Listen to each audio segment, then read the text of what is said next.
नमस्कार, मैं सुरेश कुमार, इतिहास व्याख्याता। आज हम प्राचीन भारत का इतिहास पढ़ने जा रहे हैं और उसमें मौर्योत्तर काल, जिसके तहत हमने पिछली कक्षा में शुंग वंश के विषय में पढ़ा है, और आज हम पश्चिमी सत्रप के विषय में अध्ययन करेंगे। पश्चिमी सत्रप, भारत पर शकों के आक्रमण। पहली शताब्दी ईसा पूर्व में यूनानियों यानी बैक्ट्रियनों के भारतीय राज्यों का अंत हो गया और उनके स्थान पर शक नामक एक अन्य विदेशी जाति ने भारत पर अपना राज्य स्थापित किया।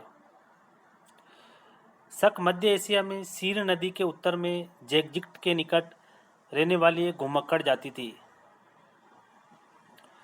165 ईसा पूर्व के आसपास यहूचियों ने शकों पर आक्रमण करके उनको उनके मूल स्थान से खदेड़ दिया। यहूचियों से परास्त होकर शक दो समूह में बंट गया। उनका एक समूह पूर्वी ईरान तथा पार्थिया होता हुआ शक स्थान में आकर बस गया और फिर वहां से कंधार और बलूचिस्तान होता हुआ सिंधु नदी की निचली घाटी में आकर बस गया। दूसरा समूह सीधा भारत की ओर बढ़ा और किपिन यानी कपिसा या काबुल अथवा कश्मीर और पंजाब नामक स्थान पर आकर बस गया। कालांतर में इन्हीं स्थानों को केंद्र बनाकर ईसा पूर्व की पहली शताब्दी में शकों ने भारत पर आक्रमण कर भारत में एक विस्तृत भूभाग पर अपना राज्य स्थापित किया।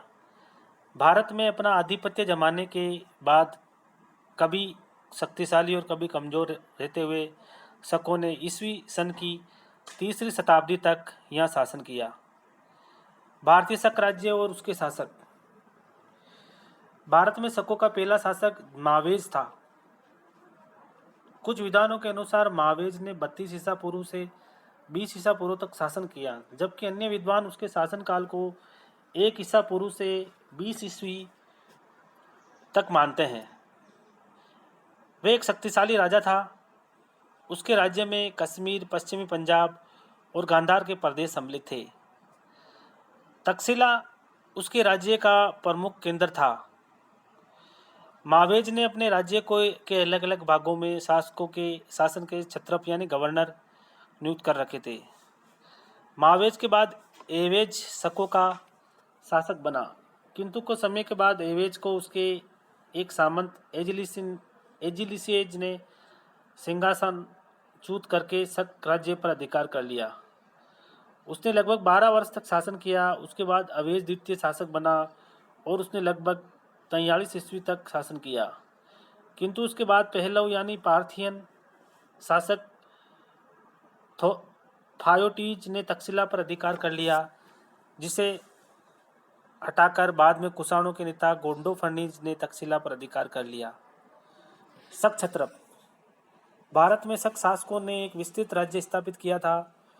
प्रशासनिक सुविधा की दृष्टि से उनका राज्य कई प्रांतों में विभाजित था। शक शासक इन प्रांतों की शासन व्यवस्था संचालित करने के लिए जिन अधिकारियों को नियुक्ति करते थे उन्हें क्षत्रप कहा जाता था। ये शक क्षत्रप प्रारंभ में शक शासकों के अधीन थे, लेकिन शकों की केंद्रीय शक्ति के समाप्त हो जाने के पश्चात भी एक लंबे समय तक भारत में शक क्षत्रप शासन करते रहे। भारत में शक क्षत्रपों के मुख्य केंद्रों को 4 भागों में बांटा जाता है। नंबर 1 है उत्तरी भारत के क्षत्रप, नंबर 2 है पश्चिमी भारत के शक क्षत्रप, पश्चिमी भारत के शक छेरात, नंबर 3 है मथुरा के क्षत्रप और नंबर 4 है उज्जैनी के क्षत्रप। उत्तरी भारत के क्षत्रप। उत्तरी भारत में शकों के मुख्यतः कपीश, पुष्पुर, आबशार परस्त, कुशलुक, मणिगुल, जिहोणिक तथा इंद्रवर्मन क्षत्रप वंशों ने शासन किया। इनका शासन काफिरिस्तान, तक्षशिला के उत्तर में स्थित प्रदेशों तथा पंजाब के कुछ प्रांतों तक सीमित रहा। फिर है पश्चिमी भारत के क्षत्रप। प्राप्त साक्ष्यों के से पश्चिमी भारत में 2 शासन वंशों का अस्तित्व प्रमाणित होता है, जिनमें से एक जिसके भूमक तथा नेपाल केवल 2 शासक ही ज्ञात है, छेरात वंश कहलाता था। दूसरा शासन वंश जिसकी स्थापना चष्टन ने की, सुराष्ट्र अथवा तथा मालवा उज्जैनी के शक क्षत्रप वंश के नाम से जाना जाता है। सेहरात वंश। सेहरात वंश के शक शासकों ने सातवाहनों से कुछ प्रदेश जीते और महाराष्ट्र, काठियावाड़ और गुजरात पर शासन किया।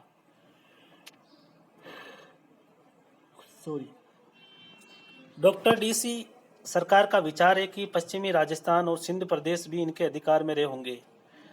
छेरात वंश के क्षत्रपों के शासन का केंद्र नासिक था, इसलिए इनको नासिक के क्षत्रप भी कहा जाता है। छेरात वंश की जाति के विषय मतभेद है। रेपसन मोदे ने छेरात को पहलव बताया, किंतु सामान्यतः विद्वान इस मत से सहमत नहीं है। स्टेनकोना मोदे के अनुसार वे शक थे। इस विषय में सामान्य विचार ये है कि छेरात शासक मूलतः तक्षशिला तथा मथुरा में थे, जहाँ से वे पहलव शासकों के दबाव के कारण अंततः दक्षिण में आकर बस गए। डॉक्टर रायचौधरी ने छेरात का समीकरण शक जाति कर्ताई के साथ किया। सुधाकर चट्टोपाध्याय ने इस ओर ध्यान आकर्षित किया है कि पश्चिमी भारत के शक शासकों की मुद्राओं के पृष्ठभाग पर अंकित तीर, वज्र और चक्र हमें महावेश तथा अवेज प्रथम के कुछ सिक्कों का स्मरण दिलाते हैं तथा भूमक की मुद्राओं के पृष्ठभाग पर सिंह शीर्षक का अंकन छेरातों को मथुरा के शक कुल के साथ संबंधित करता है। अतः छेरात वंश को शक्र माना ही अधिक उपयुक्त होगा। भूमक का कोई उल्लेख नहीं मिला है। उसका इतिहास एकमात्र उनकी मुद्राओं से ज्ञात होता है, जो गुजरात, काठियावाड़, मालव क्षेत्रों में पाई गई है। मुद्राओं की बनावट आदि से ये स्पष्ट जान पड़ता है कि भूमक नेपाल से पहले सत्तारूढ़ हुआ था, परंतु उनका पारस्परिक संबंध सर्वथा स्पष्ट नहीं है। यदि ये मान लिया जाए कि पहलुओं को दबाव के कारण छेरातों को दक्षिण की ओर आना पड़ा, तो भूमक के शासनकाल के प्रारंभ को लगभग 50 तथा 60 ईसा पूर्व के बीच रखना होगा। डॉक्टर डीसी सरकार ने यह अनुमान किया है कि गुजरात, काठियावाड़ और मालवा प्रदेशों के अलावा पश्चिमी भारत और सिंध में भी भूमक का शासन रहा होगा। भूमक की मुद्राओं पर क्षत्रप की उपाधि मिलती है। इस आधार पर कुछ विद्वान उसे कुषाणों का सामंत मानते हैं, परंतु ये मत संदेहपूर्ण है। नेपाल छेरात वंश का सबसे प्रतापी शासक था। जैन साहित्य में इसका उल्लेख नरवाहन अथवा नववाहन के रूप में हुआ है।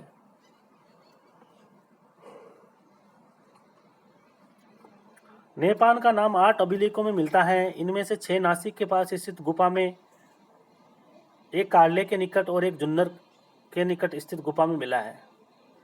इन अभिलेखों में 41, 42, 45 तथा 46 तिथियां भी दी गई है, किंतु ये ज्ञात नहीं है कि ये किस संवत की तिथियां हैं। रेपसन, रायचौधरी, डॉक्टर डीसी सरकार आदि विद्वान इन तिथियों को शक संवत, जो 78 ईसा पूर्व से प्रारंभ होता है, रखने का आग्रह करते हैं, जबकि कनिंगम, दुब्रिजा और आर.डी. बनर्जी इन्हें विक्रम संवत ही बतलाते हैं। सुधाकर चट्टोपाध्याय इन्हें नेपाल की शासकीय तिथियां मानते हैं। इस संदर्भ में डॉक्टर विमल चंद्र पांडे ने लिखा है कि ऐसा प्रतीत होता है कि दक्षिण के अन्य नरेशों की भांति छेरात वंश ने भी शक संवत का ही प्रयोग किया था। भारतवर्ष में सुवर्ण मुद्रा सर्वप्रथम कुषाण नरेशों के ने प्रारंभ की थी। नेपाल के नासिक अभिलेख में सुवर्ण मुद्रा का उल्लेख है, अतः नेपाल प्रथम शताब्दी के पूर्व नहीं हो सकता था। अतः उसने 78 ईस्वी के शक संवत का प्रयोग किया होगा। इस प्रकार नेपाल के प्रथम तिथि 41 + 78 = 119 ईस्वी और अंतिम तिथि 46 + 78 = 124 ईस्वी निकलती है। नेपाल का राज्य उत्तर में अजमेर तक विस्तृत था और इसमें काठियावाड़, गुजरात, पश्चिमी मालवा, उत्तरी कोंकण तथा नासिक और पूना के जिले शामिल थे। इनमें से काफी प्रदेश पहले सातवाहन शासकों के आधिपत्य में थे। इससे स्पष्ट है कि नेपाल ने इन्हें सातवाहन शासकों से छीना होगा। नासिक की एक गुफा से नेपाल के दामाद उसवदात का एक उल्लेख मिलता है, जिसमें उसके द्वारा पुष्कर, अजमेर के निकट तीर्थ स्थान में दान देने का उल्लेख मिलता है। इस राज्य विस्तार को देखते हुए यह स्पष्ट है कि नेपाल एक शक्तिशाली शासक था। पेरिप्लस ने नेपाल की राजधानी का नाम मिन्नगर लिखा है। इस स्थान की ठीक स्थिति बता सकना कठिन है।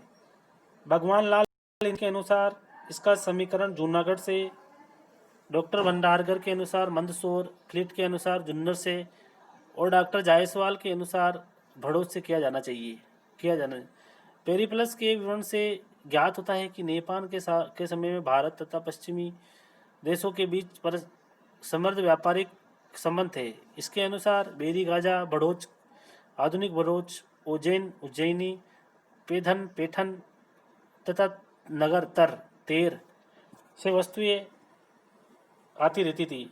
साथ ही सास के लिए बाहर से कीमती चांदी के बर्तन, गाने के में कुशल लड़के, अंतेपुर के लिए सुंदर लड़कियां, मदिरा, सुंदर कपड़े इत्यादि मंगाए जाते थे। ऐसा लगता है कि अंत में नेपाल को पराजय का सामना करना पड़ा और उसके साथ ही शहरात वंश का अंत हो गया। जोगलथम्बी नामक स्थान से एक मुद्रा भांड में नेपाल की बहुसंख्यक मुद्राएं मिली है। इनमें 2 मुद्राएं ऐसी हैं जिन पर गौतमीपुत्र सातकर्णी ने अपना नाम मुद्रित करवाकर पुनः प्रसारित करवाया था। इससे यह प्रमाणित होता है कि ये दोनों समसामयिक थे और गौतमीपुत्र ने नेपाल को पराजित किया था। यह उल्लेखनीय है कि गौतमी बलसरी के नासिक लेख में गौतमीपुत्र सातकर्णी को क्षयरात वंश का उन्मूलक तथा सातवाहन वंश का पुनर्स्थापक कहा गया है। इसे भी क्षयरात वंश के राजा नेपाल के बारे में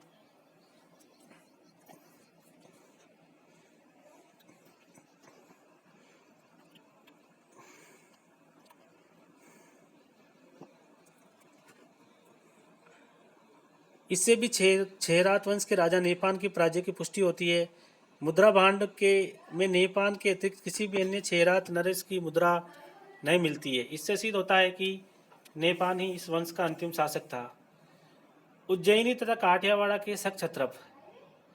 क्षयरात वंश के सम्मान पश्चिमी भारत में एक अन्य शक वंश का उदय हुआ था जो इतिहास में चष्टन वंश के नाम से प्रसिद्ध हुआ। इस वंश का राज्य मुख्यतः उज्जैन तथा काठियावाड़ में था, इसलिए इसे उज्जैनी तथा काठियावाड़ का शक वंशज कहा जाता है। चष्टन उज्जैनी के शक राजवंश का संस्थापक चष्टन था। इस राजवंश के शासकों ने अपने लेखों तथा मुद्राओं पर शक संबंध का प्रयोग किया था।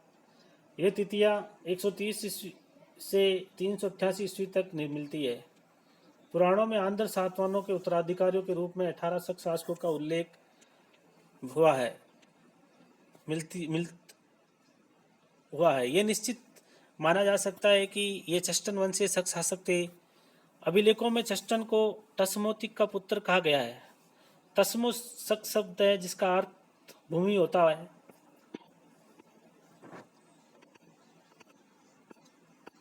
इस आधार पर लेवी तथा कोनोव नामक विद्वान ने उसका समीकरण भूमक से किया है। रेपसन महोदय ने इस विचार का खंडन किया है। सुधाकर चट्टोपाध्याय ने कहा है कि यह असंभव नहीं है कि वह अवनति प्रदेश में गौतमीपुत्र सातकर्णी का अधीनस्थ शासक रहा हुआ हो। जो भी हो, इसमें संदेह नहीं कि स्वयं चष्टन एक स्वतंत्र शासक था। उसके सिक्के जूनागढ़ और गुजरात में मिलते हैं। उसके सिक्कों पर प्राप्त तथाकथित उज्जैनी प्रतीक एवं टालमी के विवरण से प्रमाणित होता है कि उसकी राजधानी उज्जैन थी। चष्टन का पुत्र जयदमन था। उसके जो सिक्के मिले हैं उन पर केवल क्षत्रप अंकित है, जबकि शक शासन व्यवस्था में शासक को महाक्षत्रप कहा जाता था। राज्य का उत्तराधिकारी शासन में उसे सहयोग करता था और उसके लिए क्षत्रप उपाधि का प्रयोग होता था। ऐसा लगता है कि जमदामन की अपने पिता चष्टन के समय में ही मृत्यु हो गई थी।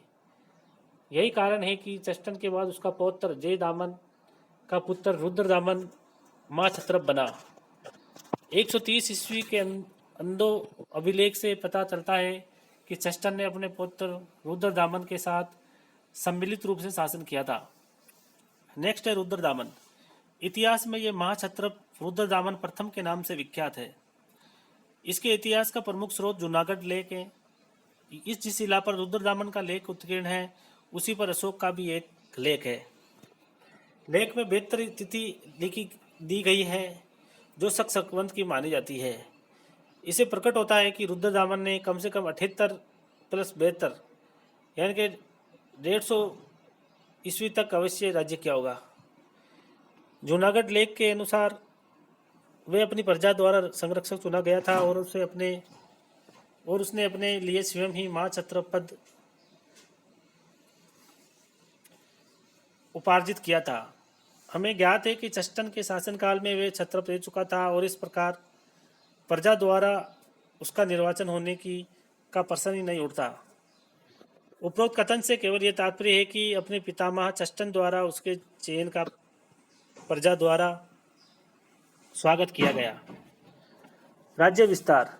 जूनागढ़ अभिलेख से निम्नलिखित प्रदेश रुद्रदामन के राज्य के अंतर्गत सिद्ध होते हैं। नंबर 1 है पूर्व और अपर आकर तथा अवंती पूर्वी और पश्चिमी मालवा। अनुपनिभूत यानी मांदता प्रदेश। आनर्त यानी द्वारका के आसपास का प्रदेश। सुराष्ट्र यानी जूनागढ़ के आसपास का प्रदेश।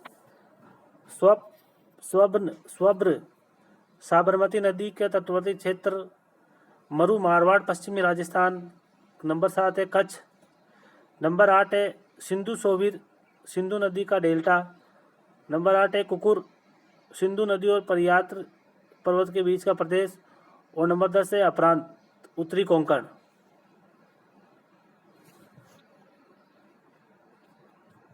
निषाद यानी सरस्वती और विंध्य का प्रदेश और कुछ अन्य प्रदेश।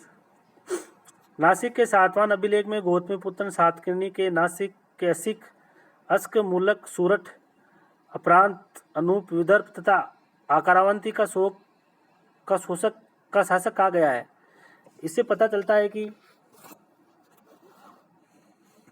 पूर्वा पराकरवंती सुराष्ट्र कुक्कुर आनर्त अनूप निवर्त प्रदेशों को रुद्रदामन ने गौतमीपुत्र सातकर्णी के किसी उत्तराधिकारी से छीना था। यह उत्तराधिकारी कौन था? जूनागढ़ अभिलेख में यह कहा गया है कि उसने किसी दक्षिणापति सातकर्णी को युद्ध में 2 बार पराजित किया, परंतु निकट संबंधी होने के कारण उसे छोड़ दिया गया। कुछ विद्वानों के अनुसार यह दक्षिणापति नाथपति सातवान शासक वशिष्ठ पुत्र पुलुमावी था, किंतु कुछ विद्वान उसे उसके बाद का कोई अन्य शासक मानते हैं। रुद्रदामन के साम्राज्य में सिंधु सोवीर का गणना यह प्रदर्शित करता है कि इस प्रदेश को उसने कुषाण शासक कनिष्क के किसी उत्तराधिकारी से जीता था। उसने योध्य गणराज्य के साथ ही युद्ध किया था। योद्धियों ने संभवतः उत्तर में उसकी शक्ति को चुनौती दी होगी। शासन प्रबंध। ऐसा प्रतीत होता है कि रुद्रदामन ने अपने विशाल साम्राज्य को अनेक प्रांतों में विभाजित कर रखा था। प्रत्येक प्रांत की शासन व्यवस्था के लिए स्वामी भक्त प्रांतीय शासकों को नियुक्त किया जाता था। जूनागढ़ लेख से पता चलता है कि आनर्त सुराष्ट्र प्रांत में उसने सुविशाख को अपना प्रांतीय शासक नियुक्त किया था। इसी लेख से पता चलता है कि राजा की सहायता के लिए एक मंत्रिपद होती थी जो 2 विशिष्ट वर्गों में बटी होती थी। एक है मती सचिव काउंसलर और दूसरी थी परामर्श देने वाला वर्ग तथा कर्म सचिव एग्जीक्यूटिव ऑफिसर जो नीतियों का क्रियान्वयन करते थे। जूनागढ़ लेख में रुद्रदामन के समय हुए सुदर्शन झील के जीर्णोद्धार कार्य का उल्लेख हुआ है। लेख के अनुसार उस झील को चंद्रगुप्त मौर्य के समय में उसके अधीनस्थ वैश्य का गवर्नर पुष्यगुप्त ने बनवाई और बाद में अशोक के प्रांतीय शासक यवंत उशास्प ने इसमें और कार्य करवाया था। रुद्रदामन के समय में बाढ़ के पानी से इस झील का बांध टूट गया और रुद्रदामन के प्रांतीय शासक सुविशाख के संरक्षक में यह झील का पुनरुद्धार कर्म किया गया। लेख में कहा गया है कि कार्य में लगे संपूर्ण व्यय का भार रुद्रदामन के निजी कोष द्वारा वहन किया गया और इस कार्य हेतु उसने प्रजा पर कोई अतिरिक्त कर नहीं लगाया। जूनागढ़ लेख में गर्वपूर्वक कहा जाता है कि उसने अपनी प्रजा पर अन्यायपूर्ण कर नहीं लगाए, फिर भी उसका राजकोष कनक सोना रजत चांदी वज्र और वैदूर्य से भरा था। लेख के अनुसार वे व्याकरण राजनीति संगीत एवं तर्क विद्या का अच्छा ज्ञाता था और उसे गद्य और पद में रचना में पर्याप्त कुशलता प्राप्त थी। शक शक्तिकांत। रुद्रदामन के पश्चात शक क्षत्रपों के इतिहास में कुछ विशेष उल्लेखनीय नहीं है। उसके बाद शासकों के विषय में जानकारी के स्रोत बहुत कम है और केवल मुद्राओं से उनकी तिथियों के विषय में तथा उसके पूर्वानुपूर क्रम में के विषय में हमें कुछ जानकारी मिलती है।